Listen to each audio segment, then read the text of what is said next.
সবাইকে জানাই happy new year. এই দিনটা ছিল 1st জানুয়ারি। তো সকাল সকাল চান দান করে রেডি হয়ে গেছিলাম। সকালটা শুরু করতে একটু দেরি হয়ে গেল।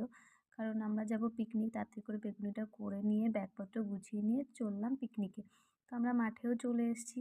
আমরা বাড়ি থেকে রান্নাবান্না করেই নিয়ে গেছিলাম, কারণ ওখানে গিয়ে রান্নাবান্না করতে অনেক টাইম লাগতো, আর আমরা মাত্র এই কয়জন।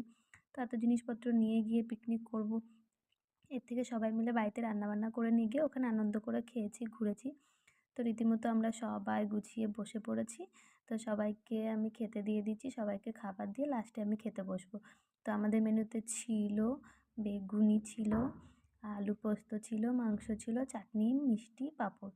ব্যাস, ছোটোখাটো পিকনিক, অল্প কিছু দিয়ে। তারপর খাওয়ার পরে আমরা চলে গেছিলাম পুকুরের সাইডে ঘুরতে। দেখো পুকুরটা এতটাই সুন্দর লাগছে, বিকেল টাইমটা পুরো মনটা জুড়িয়ে গেল। তারপর ওখানটায় দাঁড়িয়ে আমরা সবাই মিলে একটু ফটো তুলে নিয়ে সব লাইন দিয়ে পুকুরের পাড়ে পাড়ে চলে যাচ্ছি। অন্য সাইডে আরেকটা শাপলা ফুলের পুকুর আছে, সেখানে এত শাপলা ফুল ফুটেছিল, দাদাকে বললাম যে একটু তুলে দে, দিয়ে ফটো তুলে নিয়েছি। তারপর আমরা চটপট গুটিয়ে আবার বেরিয়ে পড়লাম বাড়ি যাওয়ার জন্য।